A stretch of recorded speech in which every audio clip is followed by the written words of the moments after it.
राजस्थान रॉयल्सचा rising stars वैभव सूर्यवंशीची सर्वात जास्त चर्चा आहे आणि त्याचं कारण आहे ते म्हणजे की त्यानं 35 चेंडूत 100 धावा केलेल्या आहेत, 11 षटकार आणि 7 चौकार त्यानं ठोकलेले आहेत. त्यातला एक षटकार त्यानं 91 मीटर लांब इतका ठोकलेला आहे.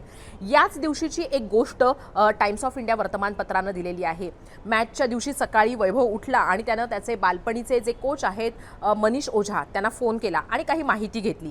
त्यावर त्याच्या ओझा सरांनी त्याला काही फुटवर्क आणि टेक्निक सांगितल्या आणि त्यानंतर मग वैभवनं त्यांना आश्वस्त केलं की सर आज मैं मारूंगा.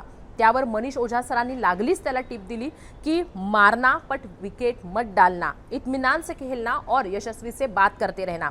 संपूर्ण मॅचभर हाच जो काही मेसेज आहे, हाच जो काही मंत्र आहे तो आपल्याला वैभव फॉलो करताना पाहायला मिळाला होता. विशेष म्हणजे ॲग्रेसिव्ह पद्धतीनं खेळणारा वैभव जेव्हा या मॅच नंतर इंटरव्ह्यू देत होता तेव्हा तो तितकाच शांत आणि संयमी असल्याचं आपण पाहिलं होतं.